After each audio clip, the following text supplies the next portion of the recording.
Hey everybody, thanks very much for joining.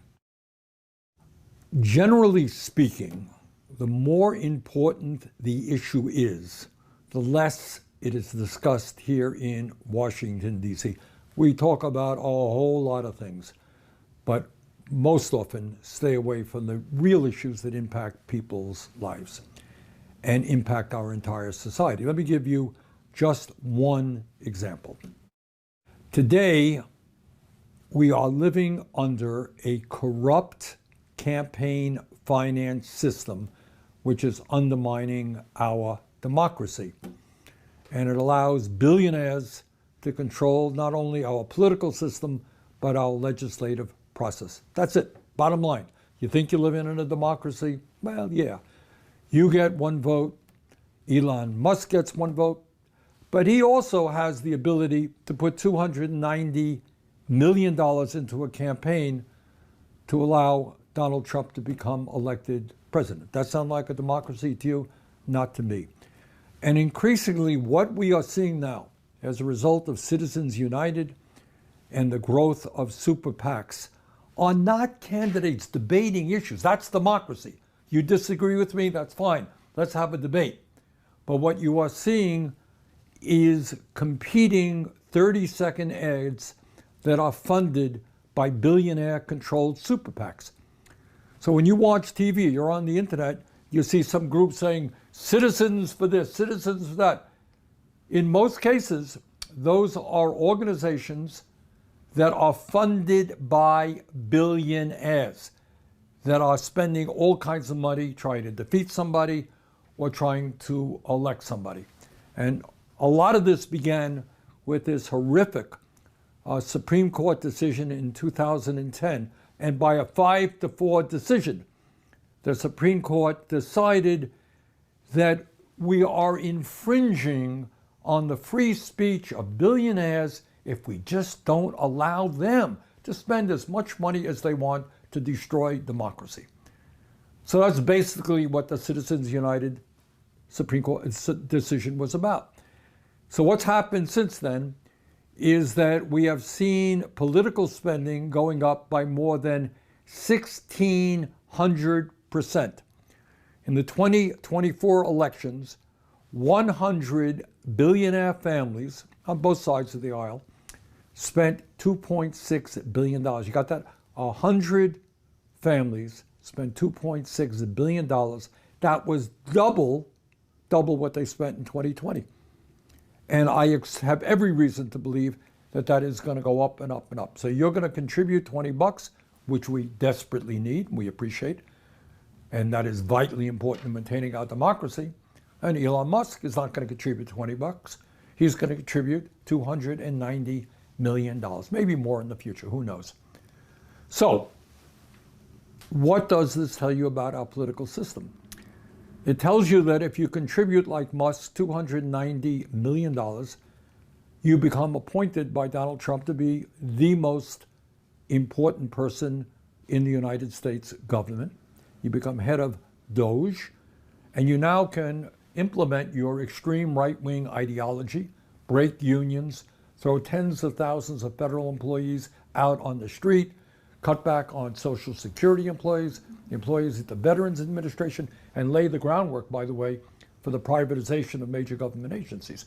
That's what you get when you contribute $290 million. But it is not just Elon Musk. In early July, just a few days ago, Republicans in Congress passed, as you all know, I hope you know, Trump's big, beautiful bill, which in my view is probably the most destructive piece of legislation passed in the modern history of our country.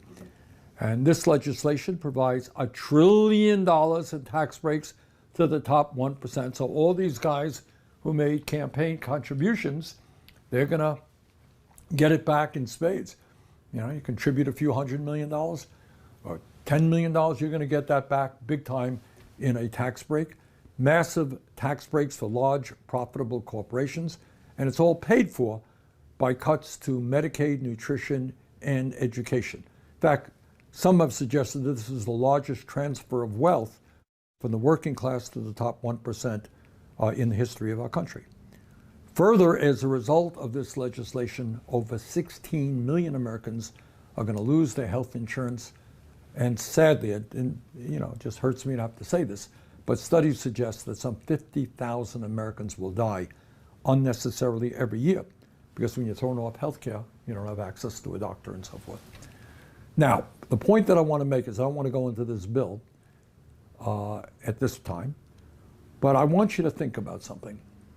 Think about how every single Republican member of the House and Senate, almost everyone, there were a few exceptions, voted for this horrific bill, okay? Virtually every member of the Republican member of the Senate, Republican members of the House. Now, do you think, and I know these people, do you think that they don't know about the impact that these massive cuts to Medicaid and the Affordable Care Act and education and nutrition are going to have on their constituents? You think they don't know that? And many of their constituents, by the way, are working class and poor. The answer is they do know it. They're not stupid. They know exactly what they're doing. But they also know that if one day they were to have stood up and said, you know what, I represent the district, it's working class, it's poor, a lot of people on Medicaid, kids trying to go to college, I can't vote for this thing. What do you think would have happened to them the very next day? And what would have happened is one or another of the oligarchs or the big money interests would have said, you're not voting for Trump's bill, you are out of here, we are going to primary you. And I'll give you an example of that. There's a guy named Tom Tillis, who's a U.S. Senator from North Carolina. I don't know Tillis all that well, but he represents his state. Seems like a normal type Republican, but he made a mistake. He actually studied what was in the bill, and it turns out that that legislation would cause over 650,000 people in North Carolina to lose their health insurance. And having a sense of decency, he said, you know what, that's unacceptable. I represent the state of North Carolina. I can't vote to throw 650,000 people off the health insurance that they have.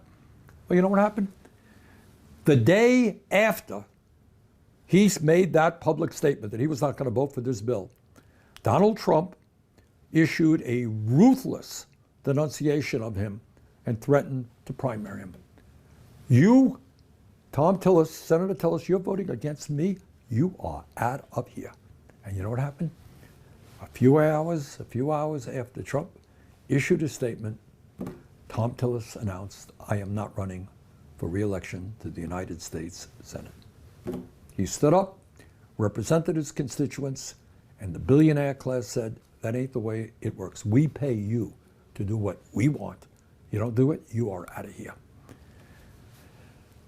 But it was not just the big, beautiful bill, Trump's big, beautiful bill. We saw that in December of 24 in what was called the CR, continuing resolution here, where we had worked. Actually, my staff were really much involved in this, working on a continuing resolution to make sure that the government didn't shut down. And, frankly, it was not the world's greatest bill. It wasn't. We were working with conservative Republicans. But that bill would have put funding, increased funding, into primary health care, into dental care, to mental health care needs, into nutrition programs for the elderly, and apprenticeship programs for young people. In other words, it was a reasonably good piece of work. It took months of negotiating between Democrats and Republicans. We were involved in that stuff. That bill was all set to be passed. And then you know what happened? Just as the Congress was set to pass that appropriations bill, Elon Musk sent out a series of tweets. And what he said is, you vote for that and he lied about what was in the bill. You're going to vote for that continuing resolution. We're going to primary you. You are out of there. And in minutes, legislation that had been worked on for months. Democrats, Republicans, progressives, conservatives came together. All that Musk had to do was send out that series of emails. It was over. That's it. The Republicans said, forget it. We're not supporting that anymore. But it is not just Musk, and it is not just Republicans. This system, political system, campaign finance system, is just unbelievably corrupt, and it impacts the Democratic Party as well. And let me give you a few examples of how big money and a corrupt campaign finance system impacts Democrats.